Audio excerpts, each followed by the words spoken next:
मुस्तफा जाने रहमत पे लाखों सलाम, लाखों सलाम,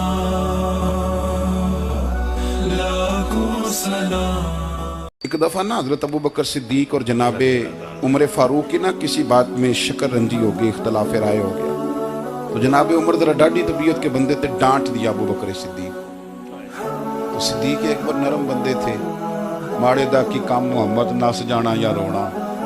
तो वो गा के ना तो पहले घर रोए, फिर हुजूर के पास चले गए। जनाबे उमर कहते मुझे भी ख्याल आया कि यार ये मुझे नहीं करना चाहिए था। थोड़ी देर के बाद अच्छे लोग जो होते हैं उनका गुस्सा जल्दी उतर जाता है। कहते मैंने जाके जनाबे सिद्दीक अकबर के दरवाजे पे दस्तक दी तो पता चला वो तो घर ही नहीं। मैं समझ गया, मैं डर गया, मेरी टांगे कांपने लगी। क्यों डर रहे हो उमर?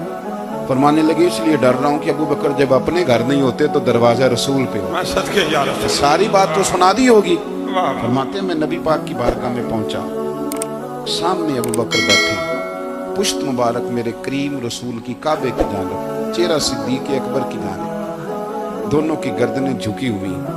जनाबे उमर पाक फरमाते कि मैं बैठा था और सोच रहा था, सलाम ली, जवाब मिला, पर गर्दनें नहीं उठाई दोनों ने, मुकद्दस गर्दनें झुकी रही। मैं सोच रहा था कि अब हुजूर मुझे डांटेंगे तो मैं सिद्दीक के पैर पकड़ूंगा, मैं अली को सिफारशी बनाऊंगा, मैं मिन्नत करूंगा, लेकिन कोई बोले तो बात बने ना। कहते जब देर हो गई, ये सुकूत भी बड़ा मुश्किल होता है। ओहो, अगर कभी वो चुप कर जाए तो ये भी बड़ा मसला है, महबूब भी चुप कर जाए। कहते मैं बड़ा परेशान हुआ, जब मेरा कलेजा मुंह को आया ना तो जनाबे उमर कहते मैं बोलने लगा तो आंसू मेरे पहले निकल गए। तो मैंने रो के कहा सोनिया भूल गया था, मैं गया था अबू बकर के घर माफी मांगने, पर ये यहाँ आ गए। ये मेरे दोस्तों इसे मेरी तकरीर न समझना, मेरे रसूल पाक के ये असल लफ्ज आपको किताब में मिलेंगे। आप तबक़ात इब्न साद उठा के देखें। जनाबे उमर कहते हैं मैंने अर्ज़ की हुजूर मैंने गलती समझ ली थी, मैं गया था अबू बकर के घर, हुजूर मैं भूल गया था। फरमाते हैं नबी पाक ने जब गर्दन मुबारक उठाई तो हुजूर की दाढ़ी आंसुओं से भरी हुई। और लफ्ज क्या थे? फरमाया उमर तुम मेरी खातिर मेरे अबू बकर को माफ नहीं कर सकते थे। अब बात को समझे, ये नहीं फरमाया अबू बकर ने गलती नहीं की, फरमाया छोड़ नहीं सकते थे, तुम मेरी वजह से मेरे साहब को छोड़ नहीं सकते थे। फिर हुजूर ने फरमाया उमर ये सारा मक्का तलवारें लेके मुझे कत्ल करने आता था, यार ये अकेला था, इसने खोल के बाजू कहा था कि जो हुजूर तक जाएगा मेरी लाश से गुजर के जाएगा। फरमाया दुनिया भूल जाती है, मुझे याद है अबू बकर सिद्दीक ने माल भी दिया, औलाद भी दी, मेरी खातिर छोड़ नहीं सकते थे। जनाबे उमर कहते हैं मैं उसके बाद समझ गया कि मेरे मुस्तफ़ा की रजा इसी में है कि अबू बकर को राजी रखा जाए। सुभान अल्लाह। आप मेहरबानी सुनो, अब फौरन सुनो, फौरन इसके बाद नबी पाक अलैहिस्सलाम ना शारे हैं दीन के। हुजूर जो चाहें किसी के लिए हलाल कर दें और जो चाहें किसी पर हराम कर दें। एक शख्स ने कहा था हुजूर 3 नमाजें पढ़ूंगा, इस शर्त पर मुसलमान होता हूँ। फरमाया 3 ही पढ़ना, कलमा तो पढ़ना। हुजूर शारे हैं, उलमा इस लफ्ज को जानते हैं, मैं ज्यादा खोलता नहीं।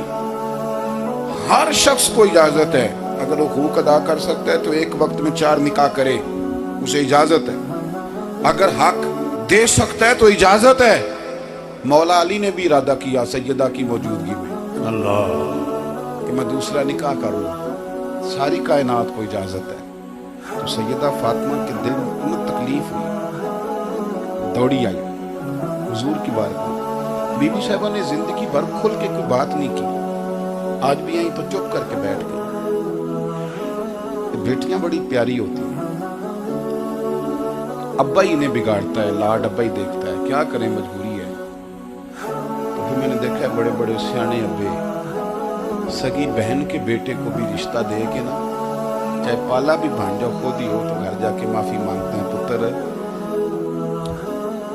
जिन्नी भी खराब ही ना मेरी वजह तो थोड़ा ख्याल फरमाइए। बेटी मामला बड़ा अजीब है ना जी। तो सरवरे कायनात के पास सैयदा आई तो थोड़े आंसू आंखों में आए। फरमाया फातिमा क्या हुआ? अर्ज़ की हुजूर कुछ भी नहीं, सबको जायज़ है तो अली को भी तो जायज़ है ना, निकाह करना चाह रहे हैं। हुजूर ने खुतबा दे दिया, मस्जिद में लोग जमा कर लिए। आज किस लिए इज्तिमा है? जिहाद की तैयारी है, कोई नई आयत आई है, फरमाया आओ सारे मस्जिद में। खुतबा कितना मुख्तसर सा, तवज्जो है मेरे भाइयों की? जी बिस्मिल्लाह। इधर देखो, मेरे मुख्तसर सा खुतबा, 2 हरफी बात। हुजूर फरमाने लगे, भाई मेरी बात गौर से सुन लो, ये जो फातिमा है ना, ये मेरे जिगर का टुकड़ा है, बिरातु मिन्नी है, ये मेरे जिगर का टुकड़ा है। जिसने इसे राजी किया उसने मुझे राजी किया, और जिसने इसे नाराज किया उसने मुझे। खत्म हो गई बात, 2 हरफी बात। हजरत मौला अली कहते हैं बाकी सारे एक दूसरे का मुंह देख रहे थे कि आज इस खुतबे की क्या जरूरत। तो मुझे तो समझ आ रही थी ना। शेर खुदा कहते हैं मैं चुपके से उठा और सैयदा के पास गया। मैंने कहा मैंने तो बात ही की थी, तू पहुंच ही गई है। कहते हैं इतनी देर में हुजूर भी आ गए। फरमाया अली सुन, सबके लिए दूसरा निकाह जायज है, पर जब तक मेरी फातिमा है तेरे लिए जायज नहीं। तू नहीं कर सकता, तेरे लिए जायज नहीं। जनाबे सिद्दीक अकबर के लिए रसूल पाक ने कहा, मेरी वजह से छोड़ नहीं सकते थे। सैयदा पाक के लिए फरमाया जब तक मेरी बेटी है तेरे लिए जायज है। इधर सुनो, कुरान मजीद ने कहा कुल ला असअलुकुम अलैहि अजरा। हम आयत तबर्रुक के लिए हमारे यहाँ पढ़ी जाती हैं और तबर्रुक के लिए सुनी जाती हैं। कायनात का बहुत बड़ा अदीब शायर सारे बंदे इकट्ठे कर ले तो जो 2 लफ्ज कुरान पाक ने अहले बैत की शान के लिए कह दी, मुकाबला नहीं हो सकता। बात को समझे। किसी दरवेश ने कहा था असला नाल जे नेकी करिए ते नस्ला ताक नहीं भुल दे, ते बेअसला नाल नेकी करिए ते फुल कंडिया नाल तुल दे।